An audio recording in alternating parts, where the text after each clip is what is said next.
Welcome, today in front of me POCO C40 and I'll show you how to check battery temperature with Ampere app on this device.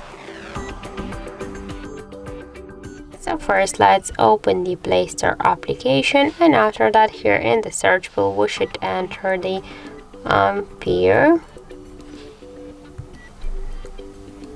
And now we should get this first application. That's why just tap to install and wait a couple of seconds while this application downloading and then installing on your device. After that we should just wait a little bit, tap here to open and tap here to yes I agree, pick close, on the left down corner tap to OK.